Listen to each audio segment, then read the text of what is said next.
Hello. Well, you know, I certainly couldn't let Advent go by without prayerfully considering one of the best known and I would hazard to say most popular of all of the Advent hymns. There are a lot of questions that come up around this particular hymn. Why is it so long? Is one I've heard often. Does it have to be played that slowly? The answer, which is no, it doesn't.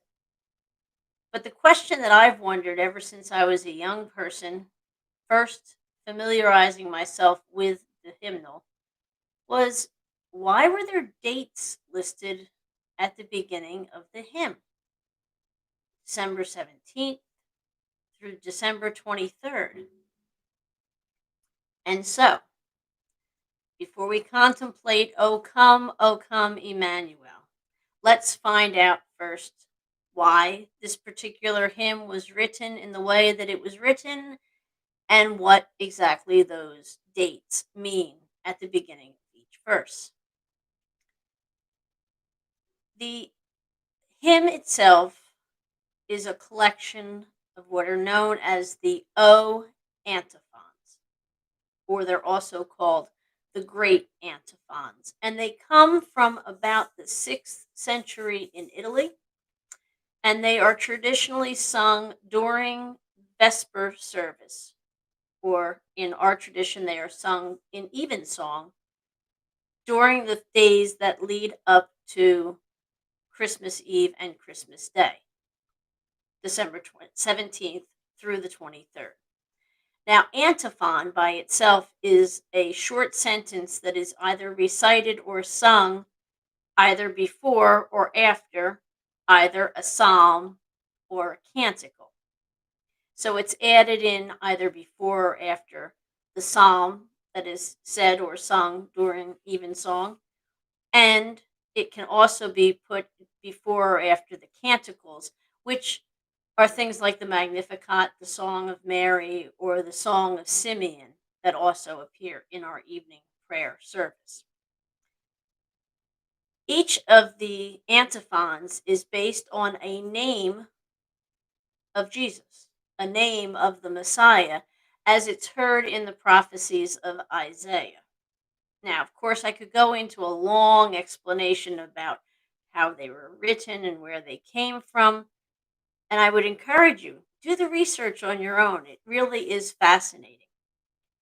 But for our meditation today, I think that the idea that this is a way in which Jesus was called through the prophecy of Isaiah is enough for us to have context around our prayer. And so, everyone can just settle back, relax a little, take a few deep breaths. And as you're hearing the words of this hymn today, focus on what feelings come up as you consider each description as it is foretold about Jesus.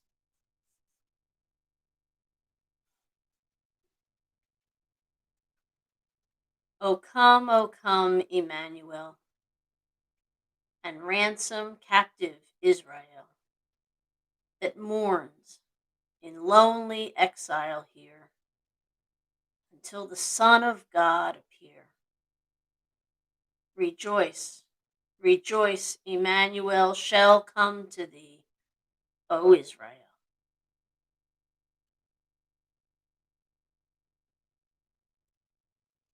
O come, thou wisdom from on high, who orderest all things mightily.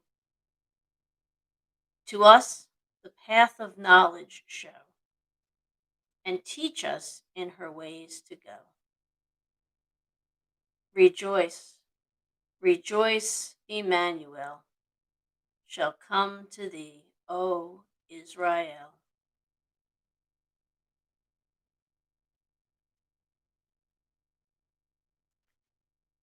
O come, thou Lord of might, who to thy tribes on Zion's height in ancient times didst give the law in cloud and majesty and awe. Rejoice, rejoice, Emmanuel shall come to thee, O Israel.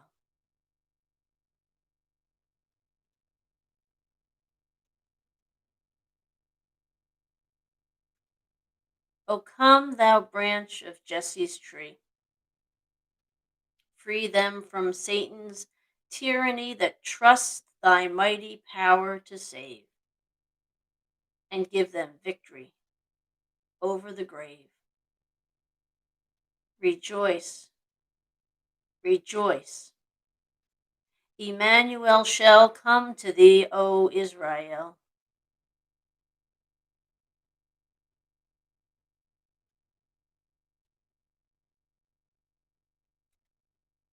O come, thou key of David, come and open wide our heavenly home. Make safe the way that leads on high, and clothes the path to misery. Rejoice, rejoice, Emmanuel shall come to thee, O Israel.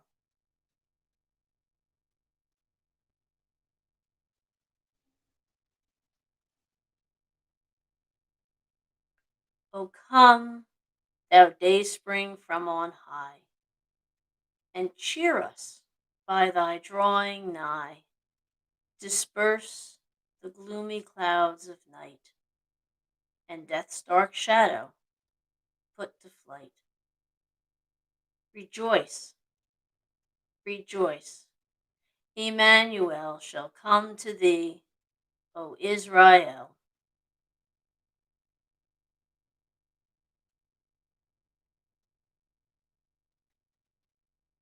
O come, desire of nations, bind in one the hearts of humankind.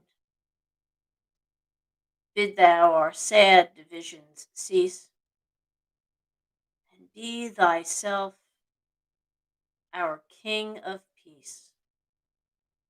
Rejoice, rejoice, Emmanuel shall come to thee, O Israel.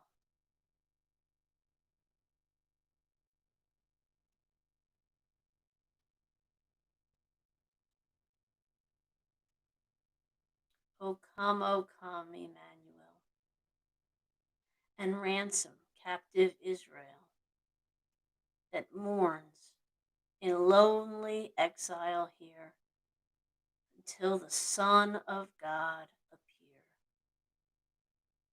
Rejoice, rejoice, Emmanuel shall come to thee, O Israel.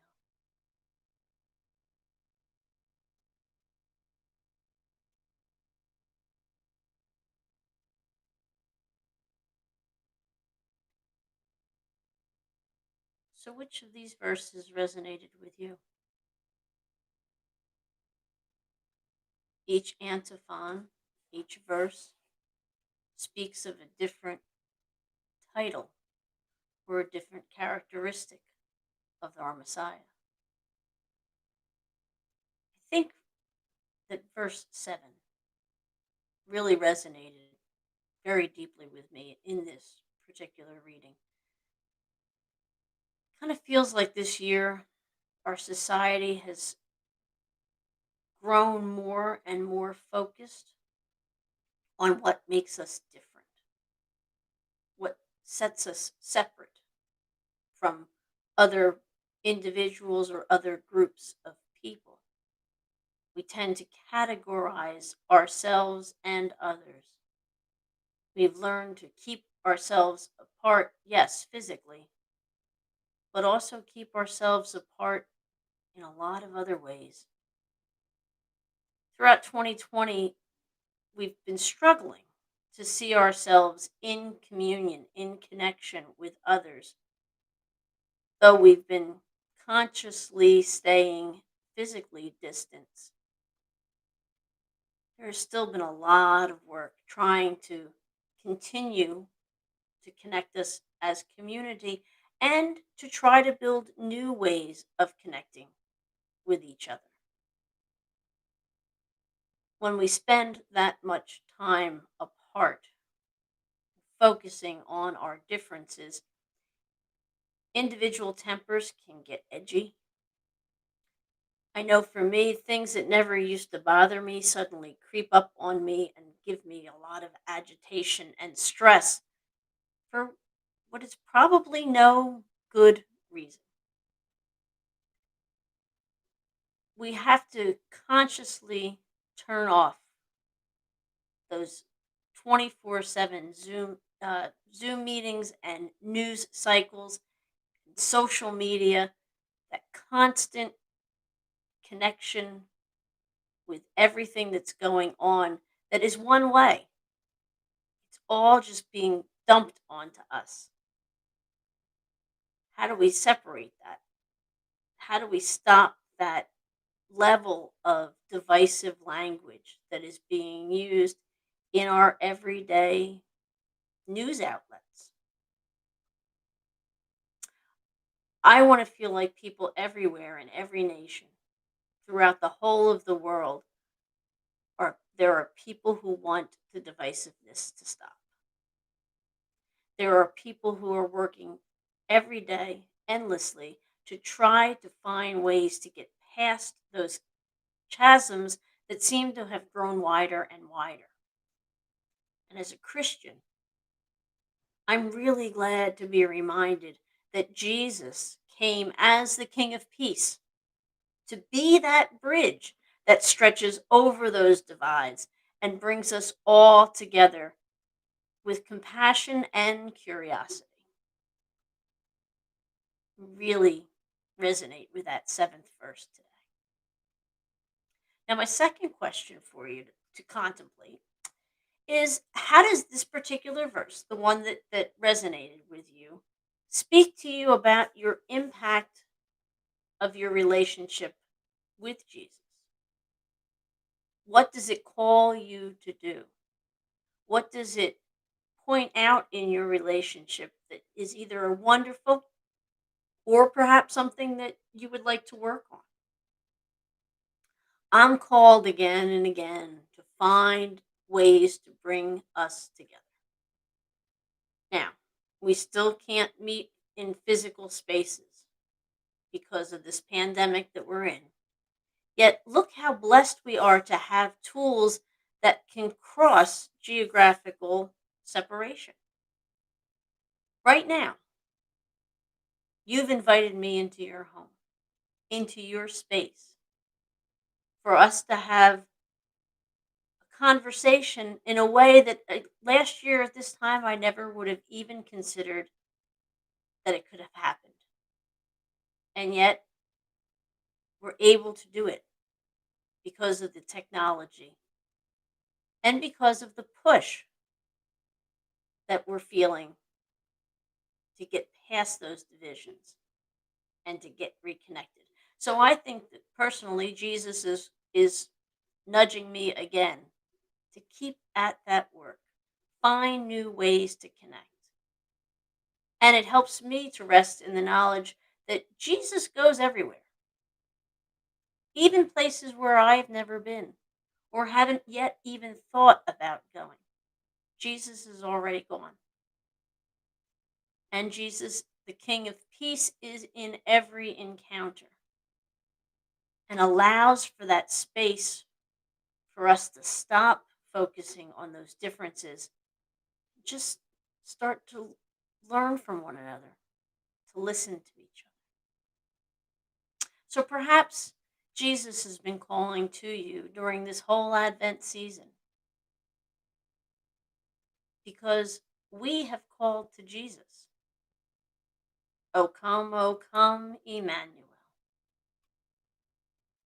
And so, thank you again for joining me for this prayer through one of our best known Advent hymns.